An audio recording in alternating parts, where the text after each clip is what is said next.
the reporter and the president.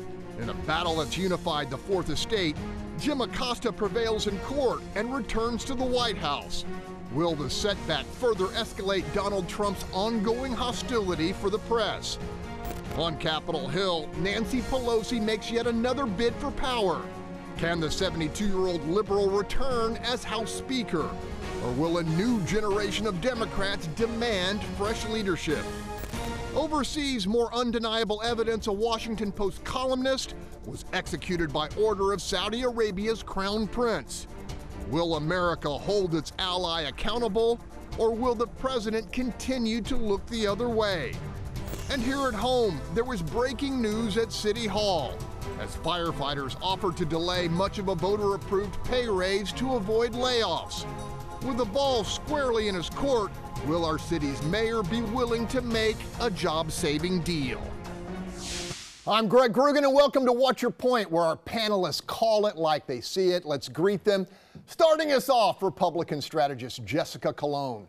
Next up, progressive commentator and attorney Nyanza Moore. In the 3 spot, former U.S. Senate candidate Libertarian Neal Dikeman.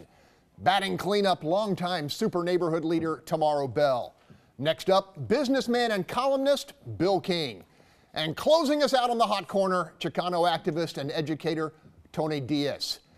Let's get after it. The press prevails for now. A federal court judge has ordered the immediate return of CNN reporter Jim Acosta's White House credentials after the correspondent was banned by President Trump following a heated exchange and a tussle over control of a microphone. And we want total freedom of the press. That's very important to me. It's more important to me than anybody would believe. But you have to act with respect. You're in the White House, and when I see the way some of my people get treated at press conferences, it's terrible. That said, legendary journalist Bob Woodward, no friend of the Trump administration, says the media has become, quote, emotionally unhinged over Mr. Trump and needs to return its focus to gathering facts. With that, I'm going to start our conversation with Nyanza Moore. I think that we've spoken a lot about how the media is being portrayed by Donald Trump and vice versa, but I think we need to have a little bit of balance. It did seem to me that at the first viewing of Acosta's interview or Acosta's questioning with President Trump, he started out aggressive. And so I could see how President Trump could be a little bit defensive in his response. What I do not like about the process was that there was no due process afforded to the reporter before he got his hard pass taken away from him. You cannot tell someone after you establish rules that they've broken the rules. If they've already done something that you don't like, give them the due process. And I believe that the President Trump's appointee to the federal bench ruled properly. Due process must stand. The court ruled in the favor of CNN and set the standard. It did not rule on the First Amendment issue. It ruled on Fifth Amendment issues, and basically you need process. And now CNN, the hard press pass was granted, and maybe now the level of decorum will change because President Trump did say that, Sarah Huckabee Sanders also said that we will have new rules and regulations, policies and procedures for level of decorum in the press room. There are over 150 journalists in the press room. So now maybe there needs to be a standard so that this doesn't happen again. Jessica, has, as Woodward suggests, the media become unhinged emotionally about the president? Yes. I mean, I've been talking about it on this panel for months and months. This is exactly what is going on in the media today. They're not reporting on news. They're reporting on editorial. When Jim Acosta opens up his line of questioning with, Mr. President, I want to challenge you. We're not in a debate. We're not in a duel. We're in a press room where you are asking questions to gather facts. There is none of that anymore. I remember watching CNN during the first Iraq war where Bernard Shaw was in Iraq reporting live from there. I would go to CNN in the 90s for real news. There's none of that anymore on that channel. It is strictly opinion. And people would argue that Fox News is strictly opinion. This has just become the polarization of the media bias today. As far as due process, I couldn't agree more with Nyanza that due process deserves a place. But Brett Kavanaugh didn't get due process in his Supreme Court confirmation hearings. And there's big sighs on the panel now from my colleagues about Brett Kavanaugh, the due process. You know, due process does belong in our system today. And Brett Kavanaugh didn't get it. And now, because it's, you know, a liberal member of the media who's laughing all the way to the bank, and I'm sure going to be releasing his book any day about this entire episode in his time in the White House press room. So you're unhinged. Kavanaugh became won, unhinged. by the way. Thank you. I know, but Go ahead. Okay, yes. Have the Falsely Supreme accused Court of justice. crimes that can impede Bob. Hey, this is my time. Okay. Supreme Court Justice Kavanaugh, how can he not get due process if he is Supreme Court Justice Kavanaugh? He got due process, somebody else processed, and somebody got processed for him. Now, back to the press. The reason the press has become unhinged is because we have a president who is accusing their career, the career that they do, that they're performing, as being caricatures and false. When somebody tells you that what you do for a living, that the only way you can perform it is if you give lies and alibis like him, that is the only way you can do your job, what do you expect? Okay, the decorum was leveled because the decorum was out of hand from the leadership. So they performed to the standard that was there. I hope when they rewrite the rules for decorum, it applies to him as well. Okay, Neal Dikeman, jump in here. What's your read on all this? So, I'm slightly biased. I still have a $10 million FEC complaint out against CNN, still pending. But for the commercial they gave to Beto O'Rourke. Exactly, for bias, right? Okay. But let's get some perspective. A journalist losing a press pass is not news. A journalist getting killed for about what they wrote by a U.S. ally, that's news. We shouldn't be talking about this. Okay, Bill King, jump in. I'm going to close with Tony. Well, I mean, Trump sort of created this milieu by calling them the enemy of the people. And the press is kind of taking the debate. I don't think it's a reporter's job to debate with the president during a press conference. You ask him a question. If he doesn't answer the question, you say, I'm sorry, but you didn't answer my question. Would you please answer this question? You don't get up there and challenge him and argue and all that. That's not the press's role. So I thought Acosta was out of line, but I don't think that, I think this arbitrarily suspending one person's press pass is a violation of due process. And by the way, this is nothing new. We had Dan Rather and Richard Nixon, you know, back in the day. And so we've had this going, but this has just kind of escalated to a new level. Okay, Tony. Well, no, and we kind of talked about the role of journalists today. We should acknowledge that actually in Mexico, many journalists have been murdered. Also, we're going to be talking later about the Washington Post journalist who's been murdered. So I think this day and age, America has to be exemplar for freedom of the press. I think fundamentally that's really what this issue is about. I mean, have we become unhinged? Yeah, I mean, that's how basically Trump got a lot of free publicity to overturn the campaigns of several established Republican candidates. So a little too late to talk about that. You can't put that genie back in the bottle. But from now on, I think, especially watching how this administration treats journalists and freedom of the press, we have to really be observant. And I'm going to try not to get unhinged, but I mean, for the White House to talk about decorum, and then outside of the press room, you've got a president. I mean, that sounds like an 8th grader or maybe 8-year-old calling journalists stupid. Okay. Hey, we got about 30 seconds here. Do you think the president's relationship with the press gets better from here or worse? I think it gets better. I only think that because we needed a federal court to step in and say there must be rules and both sides have to play by the rules, but the rules must be established at the outset. I think that Donald Trump, with a Democratic Congress taking over, I think he's going to be a lot less aggressive, and he knows that he has to work across the aisle, and that also means in the press room. Okay, we're going to wait and see on that one. When we come back, the battles to leave the House. In Texas, the fight is finished, but in Washington, the war is still underway. Will Nancy Pelosi return to power? We dive in after the break. Welcome back. Let's call this segment a tale of two speakers. Here in the Lone Star State, the suspense evaporated last week as Angleton Republican Dennis Bonnen announced he'd locked up more than enough pledge cards to become Speaker of the Texas House.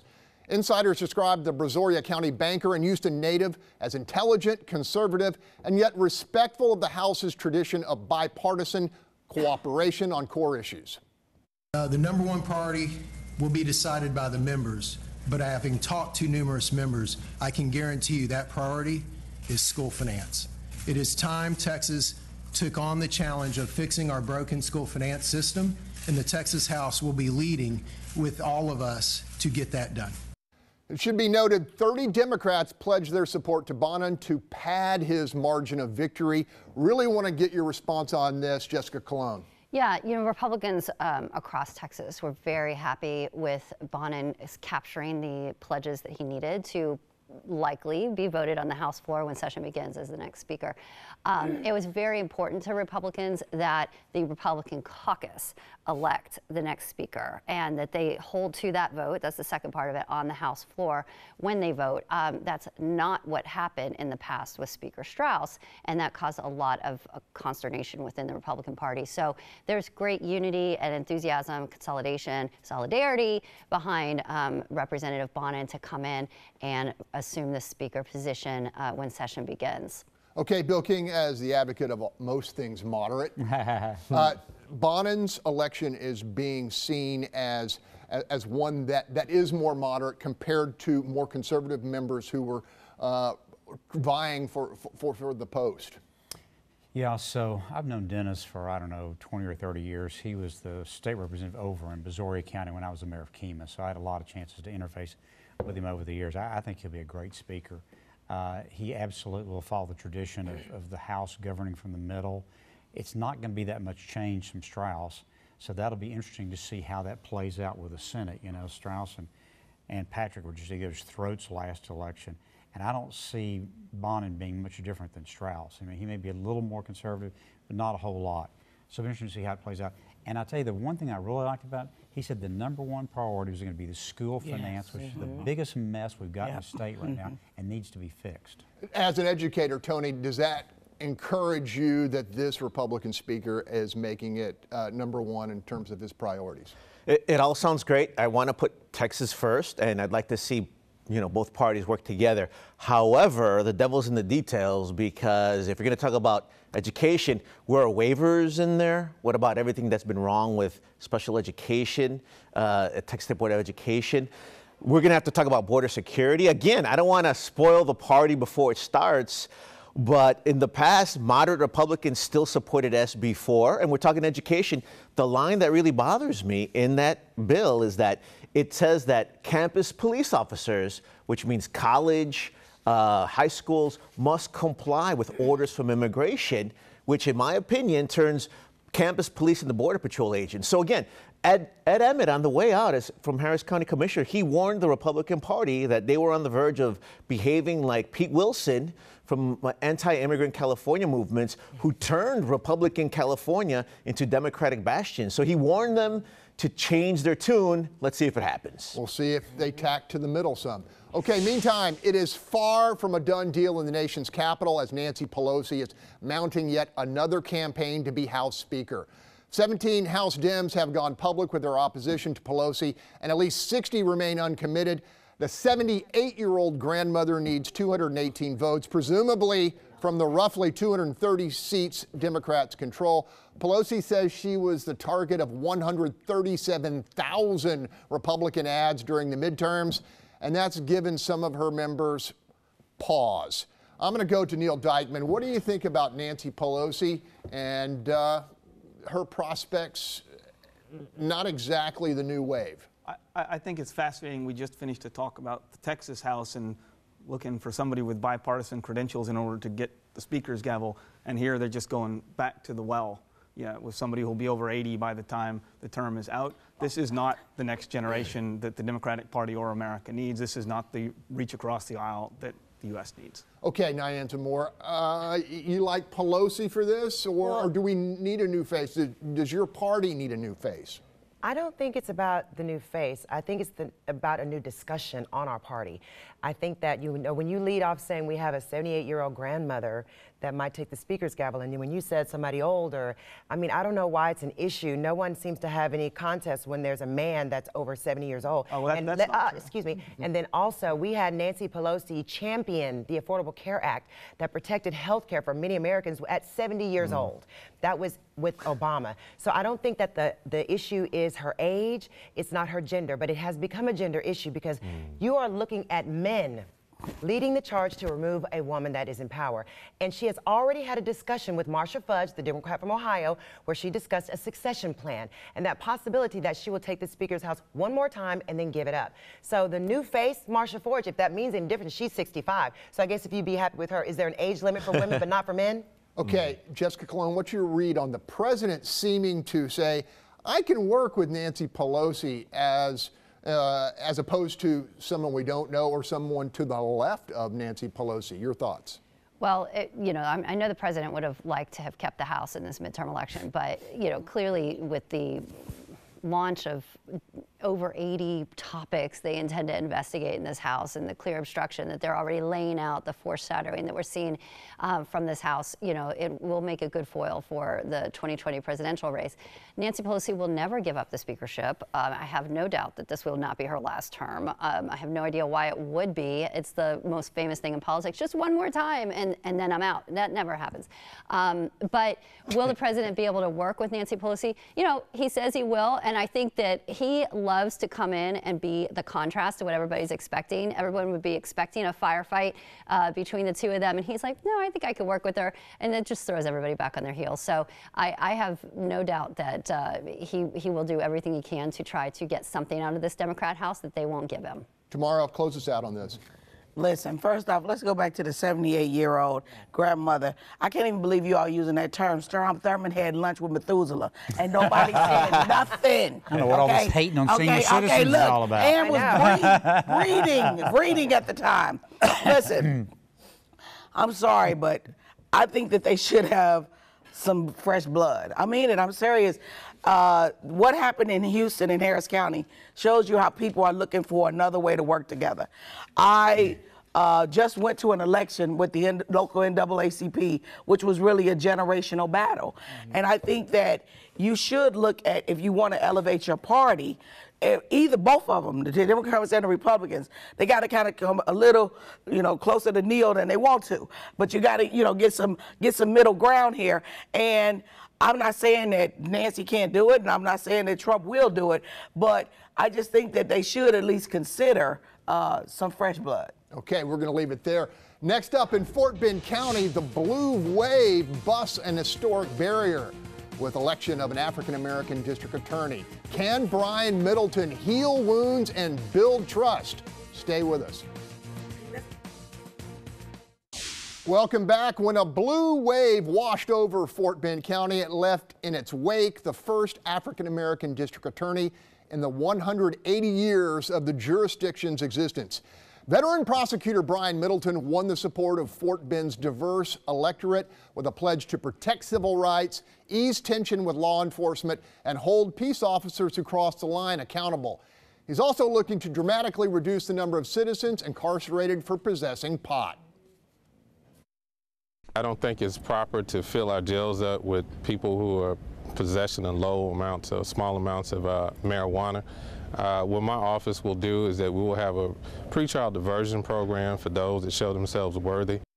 Nyanza Moore, excited about this?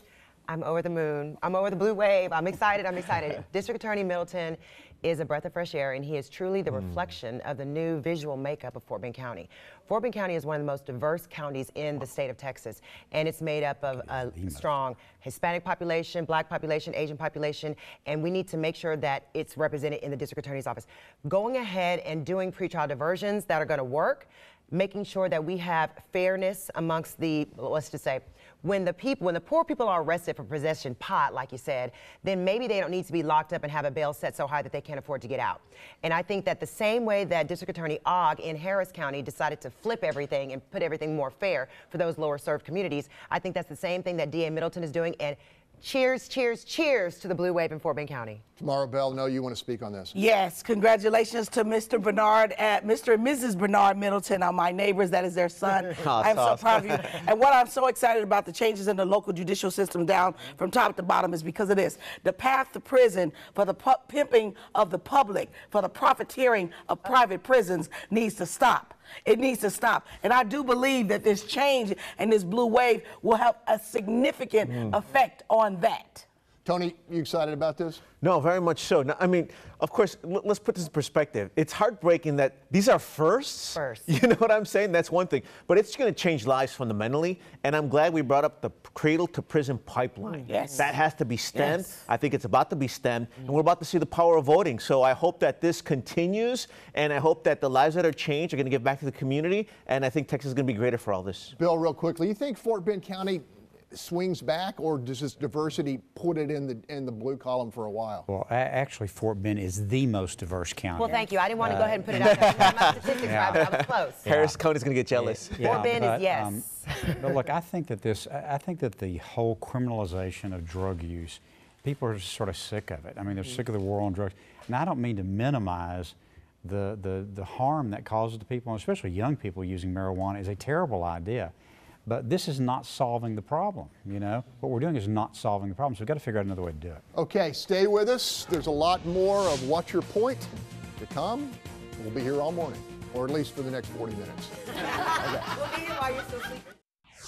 Welcome back. This week, the firefighter union made public their willingness to compromise. In effect, spread the voter-approved pay hike over multiple years so that no one has to lose their job. That inspired Councilmember Dwight Boykins to call for an immediate return to the bargaining table. And if we're going to sit up here and take the easy route and lay them off because it's easy to do, and we can negotiate terms to keep people employed, maybe we all need to step out of here. In another development, the Houston Black Firefighter Association says a proposal to cut costs by reducing the number of shifts from 4 to 3 would violate a 1993 federal court settlement aimed at improving minority promotions. Neal Dikeman, as you watched this whole Prop B thing, what was your thought? So when you talk about, well, we'll go back to the bargaining table because we're just going to spread the pain out, all we're doing is kicking the can down the road. I mean, this is, look, we just increased our cost base in Harris County. We just, in Houston, we just shoved up, a new cost into the system. You're going to pay that, and it's going to be layoffs or tax increases or cuts somewhere else. It's got to come out of the system. So all these guys are doing is trying to kick the can down the road anymore. I've never been a fan. Take the fight now, do what you got to do, make the call, the hard call, and move on, whichever way we're going to solve it. But don't kick the can down to my 5-year-old again. That may be what the mayor does. Tomaro Bell. Listen, first off, when they talk about 800 and something firefighters, obviously they don't know the law. These are civil servants. You can't just up and let people go who are civil servant protected. So I know they don't have a choice but to come to a better solution than the one that they have. And I think it's the fact that when you have a fight, you lick your wounds, you dust yourself out, you get up and you go on.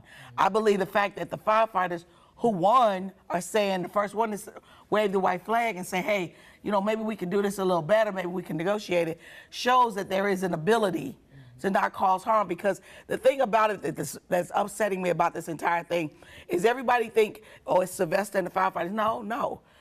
Like Neal said, this money got to come from somewhere. This is going to affect the quality of life for the citizens of Houston, and I believe that should be protected at all costs. Bill King, should the mayor accept this kind of like olive leaf to go back to the negotiating table? Well, sure. I mean, this is all, as I've always said, this probably was all about who's going to have negotiating leverage. He lost the battle, and he needs to accept the fact that he's got to go back and talk to the firefighters about it. Now, let me just say, the reason we're in this situation in the first place is that he broke a promise to the firefighters. He was not going to take away earned benefits from their pension plans, and he did. And they're mad about that, and so they asked the voters to give them back the raises that they had passed on over the years. There's no question that they are about 20% behind police officers. They're about 15 to 20% behind other fire departments in Texas. They need a raise. They've said they'll take it over several years. And, this Fish report came out on the credit that said, the city of Houston needs to cut its expenses. Duh. Has anybody not known that's the case for a long time? So they need to get, look, his job is not to defy the will of the people. His job is to take what was voted on and make it work, and there's plenty of ways to do that. By the way, sales tax are up $36 million in the first 4 months of this year. Nyanza Moore, as the veteran of many mediations and negotiations, should the mayor be doing what Councilman Boykins has suggested and going back to the table? Absolutely. If, like Bill said, and there was a fight, and like Tomaro said, you got to dust yourself off and go back to the table, because at this juncture, the firefighters have shown that they are willing to have a discussion. They don't want to see the city in peril. Their job is to save lives and save Houstonians. And so if they had to take this to a vote and they were successful, as a winner, they're not obliged to do anything to concede to the loser. And the firefighters are showing wit, class, and caring and empathy for the city of Houston. And I think that Mayor Turner needs to reach out his hand and accept their hand, not the way that he did a few months ago by not shaking the firefighters' hands. Maybe now they need to come together and shake hands over the mediation table. Jess Colon, I can hardly wait to hear. Are you going to come and hinge? No, that's just CNN. You know, first of all, Bill, I agree, of course, with Bill and Tomaro. I mean, there's been a lot that said that we can have consensus on this panel.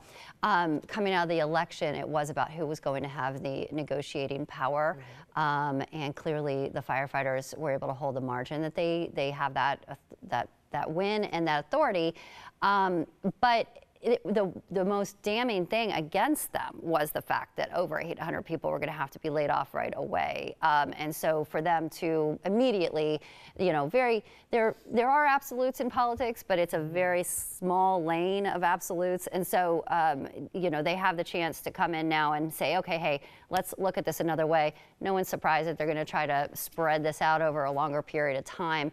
I'm sure they're internally they made that decision in September in order to find a way within their own ranks to have consensus to move forward through the election. Okay, we're going to have to leave it right there. Hey, stay with us. There's a lot more of What's Your Point when we return. Welcome back. Every now and then we get the opportunity to do what I like to call the lightning round. What's on our panel's mind? I'm going to start with Tomaro Bell. This week, the murder of the student at Lamar High School recently, and the murder and suicide of 2 other students. This all should be something, when they're talking about reforming school financing, a critical portion that was removed from schools as optional is counseling. There's no one on this panel who doesn't remember having a school counselor at their school. You've got to put that back. We want to say, okay, the school shootings are because of mental illness. We want to say the drug use is because of mental illness. Well, if you don't get somebody for these babies to talk to, because the scenario that we all are in is not Leave It to Beaver. June ain't at home waiting for you to get there. June is at work trying to help make bills like everybody else. So children need someone that they can talk to. And my heart breaks for these parents, and I pray that they are able to heal. But I do pray that the system is corrected, that has removed what was a standard to protect children. If they saw back then during June Cleaver time that you need to have a counselor, how with this time with gang killings and school shootings, we don't see the same thing? Tony, what's on your mind? Well, no, and I want to play off that too, because it is a major issue. When people think about a high school counselor, I want them to imagine what they think it means.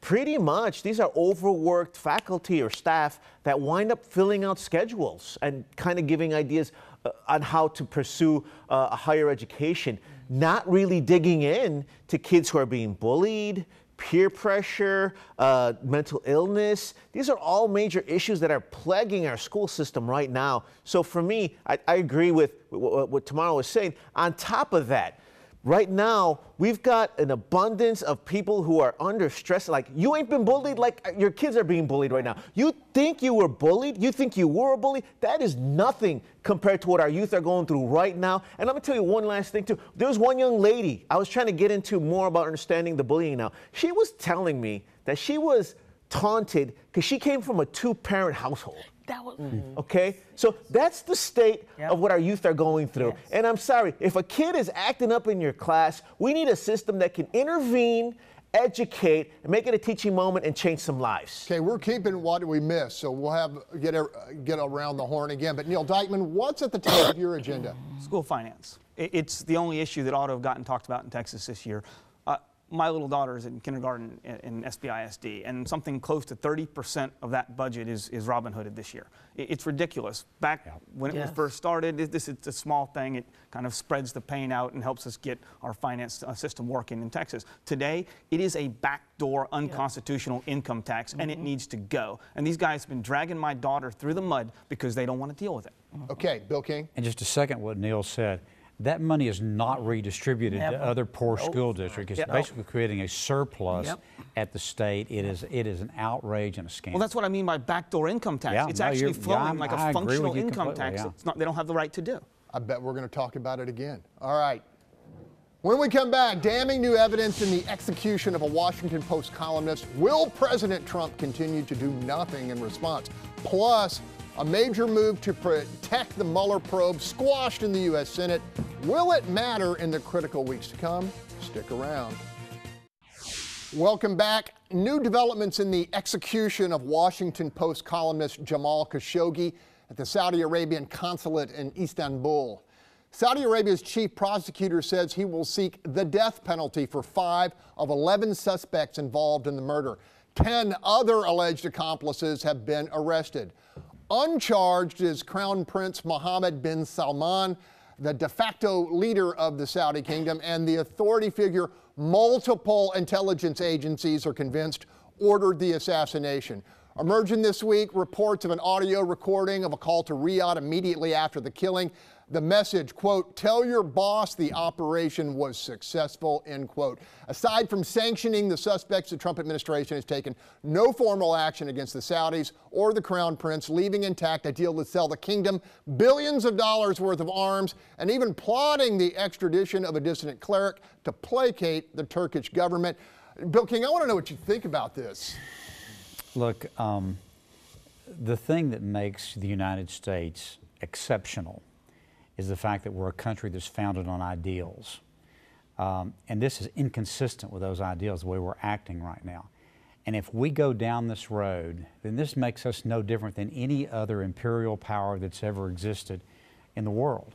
If we really want to be exceptional, we got to stand up for the things that we believe in. And let me tell you what, I know a little bit about Gulen, and the idea that we would extradite him. I mean, this is an absolutely peaceful, deeply religious man, and the idea that we would extradite him to Turkey, we will certainly be executed to placate them, to take the pressure off the Saudis, is about the most disgusting thing I've ever heard. He's the founder of the Harmony Schools throughout Texas, right? Right. Okay. Neal Dikeman, I want to hear what you think watching this unfold. Well, as I said, at least we're talking about this and not Acosta and CNN. This is actually news. This is actually, and I think the real story underneath, you got a journalist who was murdered for writing about a government doing their job. That is one of the things that the U.S. ought to be standing up for. In this case, I hope the administration finishes the investigation, figures out what they think actually happened, and then makes a call. And we need to send a signal with that call. They got to decide who you want to be when you grow up. New York Times is reporting that the CIA has concluded that the Saudi Crown Prince ordered this. Tony, what's your thought? Well, Shock. Let me add one thing, though. So Gulen is not the creator of Harmony. Creators of Harmony happen to be from Turkey, and he's also from Turkey. Okay. But one thing I will say, too, is that Erdogan's a dictator. So if Erdogan wants Gulen to be extradited, I demand the U.S. protect Gulen. We demand that the U.S. protect Gulen because Erdogan got elected democratically and then flipped and became a terrible dictator. You know what? I know that I usually slam President Trump. I'm going to resist to not get unhinged. And I will say this. I will say that he's in deep water right now because, like Bill was saying, America's got to be the leader in this. And he's now dealing with...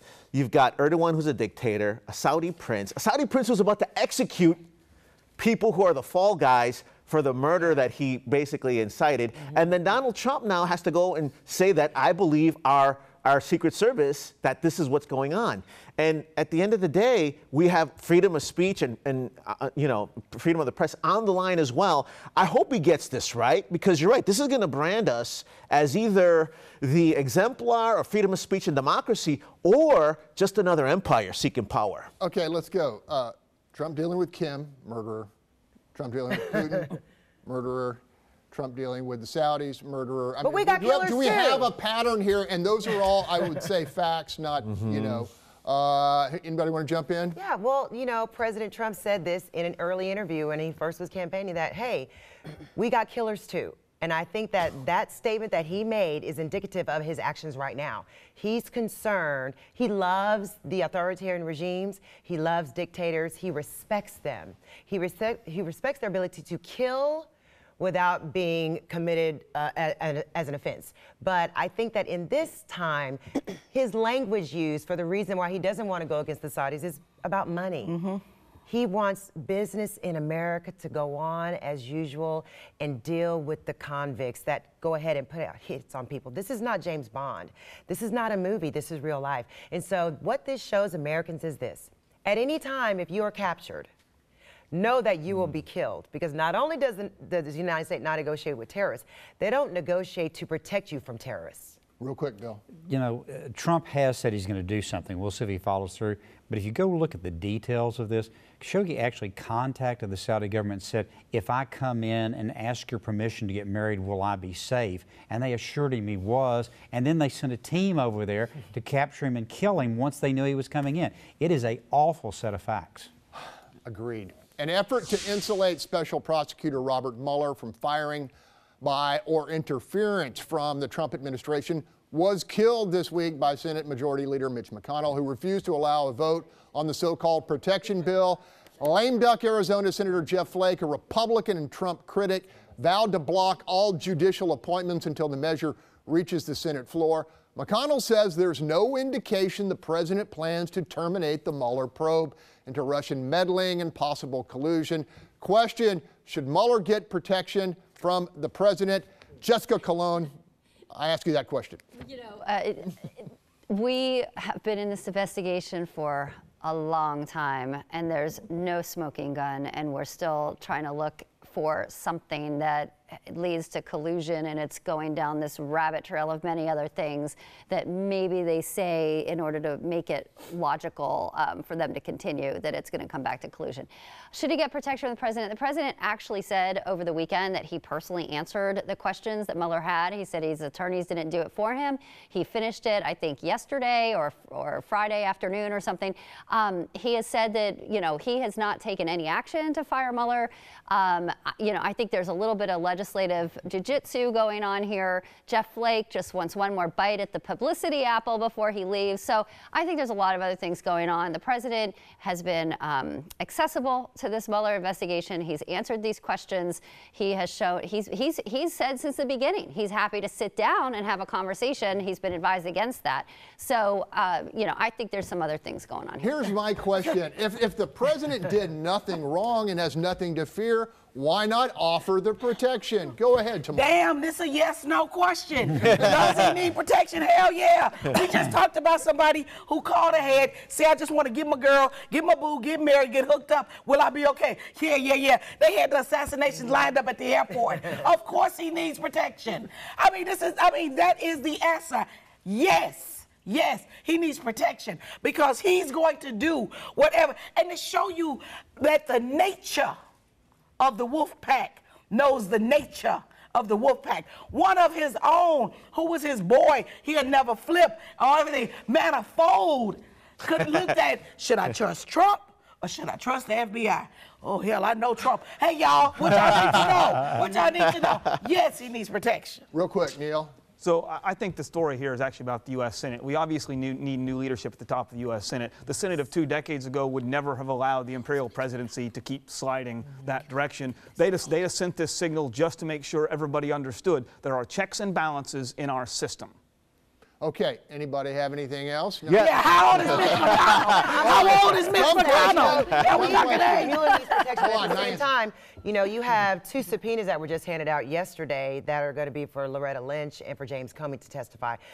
With this lame duck investigation, because you're waiting for December the 5th and you're waiting for November the 29th to go ahead and do interviews for these people when you know that you're going out of office. I believe that they all need protection. I believe that when the Democrats take over the House, like they have already, that there's going to be a new wave of impeachment with regard to not just the president, but others in the room as well. What do you Final word, Bill. So looking at Mitch McConnell age. About the Mueller, it was never just about collusion. It's always been about interference in the election, and if there was any conspiracy with any U.S. citizen to participate in that. So this idea that the only thing Mueller was about was trying to prove collusion between Trump, that's not right. And by the way, I think they brought 27, 28 indictments. Exactly. Yeah, and the money laundering is a side issue. So there is. Money laundering is extra. Not there. Still ahead.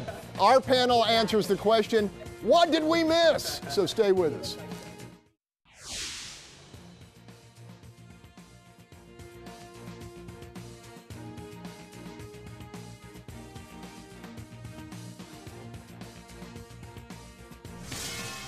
Welcome back. Each week we are barraged by developments and events in a rapidly changing world. Absorbing all we really need to know is near impossible, and that's why each week we endeavor to fill in a few of the gaps by asking our team, what did we miss? Tony Diaz? Hey, we had a major conference called Holding Up the Mirror Conference, marking the 50th anniversary of the 1968 U.S. Commission on Civil Rights hearing on Mexican Americans in the Southwest, especially after selection when Latinos delivered. I hope that we can implement Mexican American studies, African American studies, Asian American studies, and Native American studies. Bill King with a very special guest. Yes, this is my granddaughter, Elle, and she wanted me to tell all of y'all that what you've missed, there's only 36 days until Santa comes. That's right. Tomaro Bell.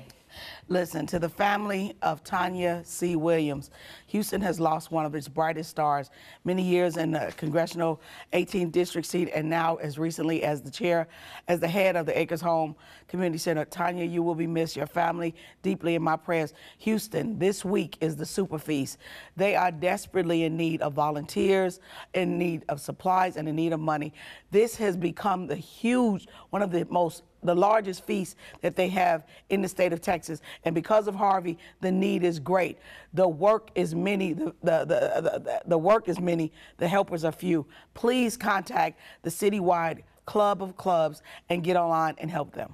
I think that the other panelists just contributed their time to you. Senator Rick Scott in Florida. Let's get this done. And go out and read Michelle Obama's memoir, Becoming. It's one of the best books. Neal Dikeman, thanks for being with us.